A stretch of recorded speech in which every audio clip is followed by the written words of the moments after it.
This week, I want to ask the question, is the original Mazda MX5, Unos Roadster, Miata, depending where you lived, the original, the 1990s version, my very own Unos Roadster, NA, the Mark 1, mine from 1993, is it fast enough in 2025? The cars now are so fast, they're so quick, they're packed full of technology. Can these original 30-year-old Mark 1s still deliver fast and fun thrills, the love of driving in 2025? Well, we're about to find out. It's Rich here with another fast and fun video. I've owned my MX5 now for probably about 5 years. Didn't pay an awful lot for the car, and that's one of the great things about the MX5. The Mark 1s and certainly the Mark 2s. The Mark 1s may have edged up a bit in value now, but if you had a relatively modest budget for a weekend toy like an MX5, £5,000 will still get you into a pretty okay Mark 1, get you into a really tidy Mark 2, and they're simple, they're affordable, they're relatively lightweight. The basic nature of them, even in the 1990s, these were basic cars, all came with manual roofs. Now that may have been seen to be a bit of a step backwards, but now, 30 plus years later, the simple nature of having a mechanical roof just means cheap maintenance, it means reliability. Inside, many of them didn't even have electric windows, they didn't even have power steering. Some of the imports, mine has got power steering, has got electric windows, but it is pretty basic inside. And that basic nature of them means they are reliable. Japanese cars in the 1990s, they were probably the most reliable car of any generation were 1990s Japanese cars, Mazda being right at the forefront. The simplistic nature of that 1.8 cylinder, nothing special. You open the bonnet, you can see the ground underneath. There's space everywhere.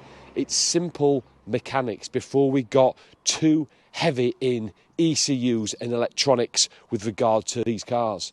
And it just means they are a heaven for DIY enthusiasts, keeping ownership costs super low. The alloy wheels, the tyres, they're narrow, they're small, the brakes are small. Everything is really, really affordable. And as a step into rear-wheel drive, there's nothing better.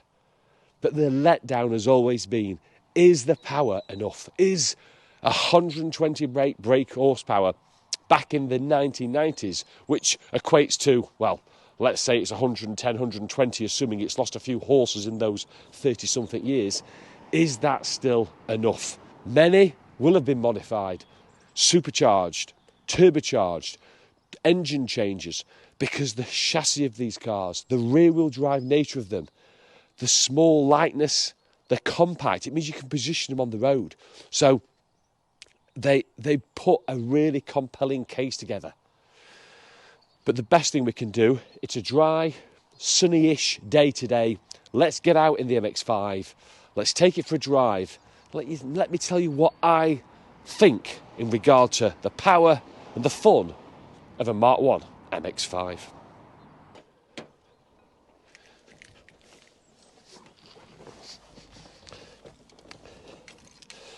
Getting into my MX5 is always a bit of a little bit more difficult older I've got. I can't even find the there we go, keys in.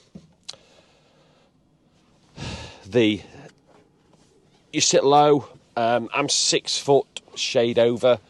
I've just about got enough headroom, but again, my head's almost sort of into the canvas of the roof, so you don't want to be much bigger than 6 foot. My seat is all the way back. It's reclined as much as I can, and the steering wheel, Momo original steering wheel, a little bit oversized, but it suits the simplistic 90s Japanese era really. When you start the car, again, nothing special, not particularly great sound, typical 4-cylinder, but it idles away nicely, sat at 850 RPM, and this lovely short action 5-speed gearbox. It's been renowned to be a delight. It still is to this day, and I'll tell you how that feels on the drive. And the engine, it's the original engine, so 32 years old this year, still going strong. This car's on 138,000 kilometres because it's a Japanese import, which will equate to somewhere around about 85,000 miles. And it's running on Toyo Proxy's tyres as well, all round. Okay, I'll pull out, warm it up fully, and then you'll join us in a few miles down the road.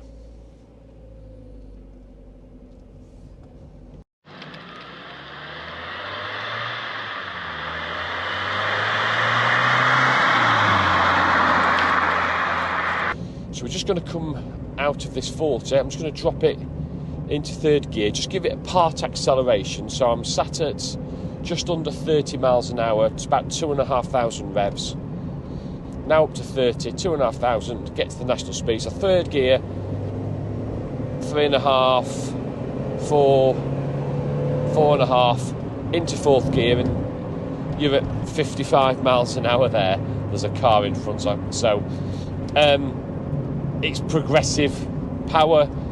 They're relatively modest in regard to acceleration, certainly in regard to modern day acceleration. Some people will scoff a little bit, but again, still waiting for the engine to fully warm up before I start to really get the car really on its toes. And it does perform better, sort of 4, 5, even 6,000 revs. It does redline at over 7,000, but for such an old engine, I generally take it to about 6.5, and I don't normally take it as far as 7,000. Fifth gear now, 40 miles an hour, just over 2,000 RPM. There's quite a bit of wind noise, or even a little bit of tyre noise actually, so it's not that quiet, refined car, but the steering's got a delightful feel to it. We're going to go down here about another mile or so. We'll take a left, and by that stage the car should have warmed up, and we'll just really try to stretch its legs and see what that 32-year-old 128 horsepower feels like.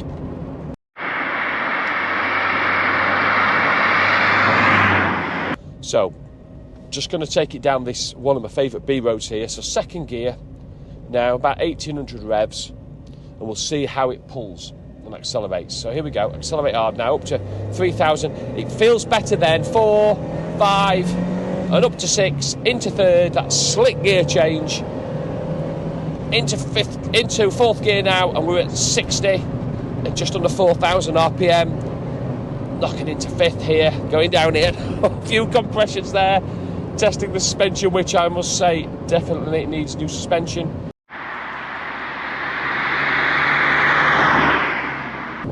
Doesn't particularly sound great. After all, it's just a 4-cylinder car, and the acceleration is modest at best, but I could absolutely stretch that fully in second and third gear. Just knocking into fourth through here. The steering's an absolute delight. So yes, it's not a quick car at all.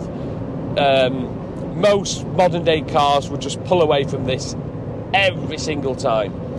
But what it does enable you to do, it enables you to drive the car hard, second, third gear, just knocking into third through this left-hander, allows you to drive the car hard 95% of the time. And that's probably opposite to where we've become now in the modern generation, where cars have become so efficient at accelerating and speed. And yet the MX5, you can use nearly all of its power nearly all of the time, and that's unique, and that's actually a really pleasant experience.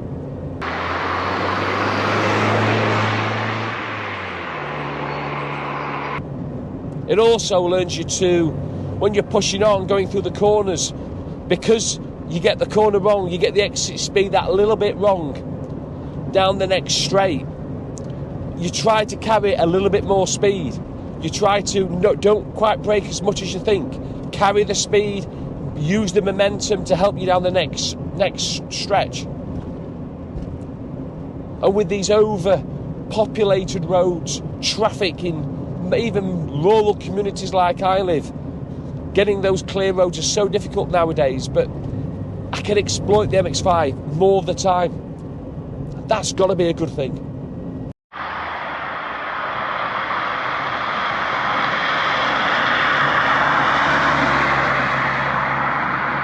One of the big bonuses for the MX5 as well is its compact dimensions.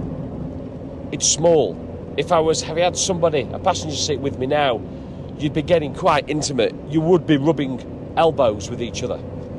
You do feel I can easily stretch across and touch the passenger door. It's narrow, it's small, and because of that, it means it's light, and that light nature helps. For an old car, it brakes really, really well. Because it's narrow, you're able to position it on the road. Even on a normal twisting B road, you can move it in the lane to get the better line. It's just more confidence, especially when the road narrows. And because it's small and because it's compact, it also means it's light. Around about 1,000 metric ton. And that's everything we haven't got now with modern day cars. They're far too complex, the MX-5's simple. They're too big, the MX-5's small. They're too heavy, the MX-5's light. And all that helps with regard to enjoyment, feeling connected, feeling at one with the car.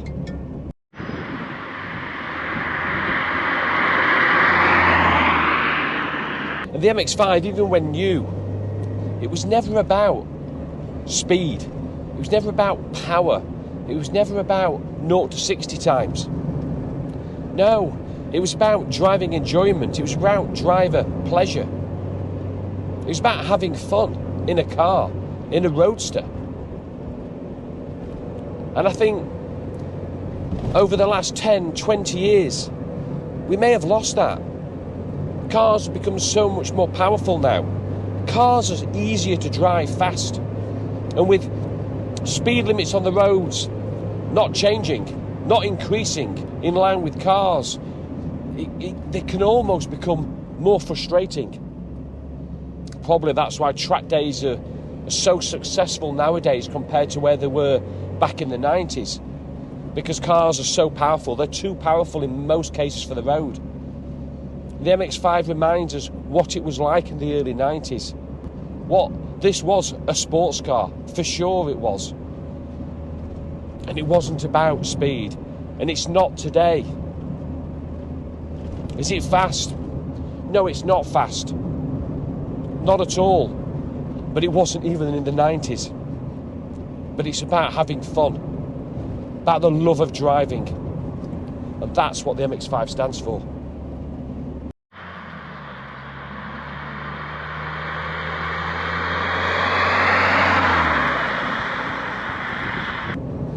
I think living now in a generation where cars are as fast as ever, what modern day cars do is they mass speed. They make you feel like you're going 30 when in fact you're going 60. The MX-5 does the exact opposite.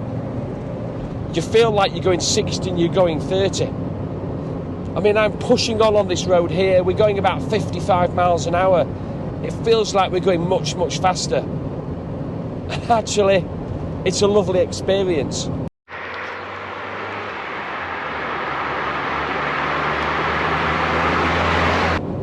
Having to keep the pace up through the corners, using the full power of that 4-cylinder, it's a delight. It shows you where we've moved to. It's not necessarily the best place. I, for one, find the Mark 1 MX5 and Mark 2, which is pretty much the same car, apart from the pop-up headlights, what I say is, long live the MX5. It is an iconic car from the past that needs to live to remind us where we've come to. Hope you enjoyed the video. If you did, please thumbs up, subscribe, stay tuned. Another video next week. Thanks for watching, guys.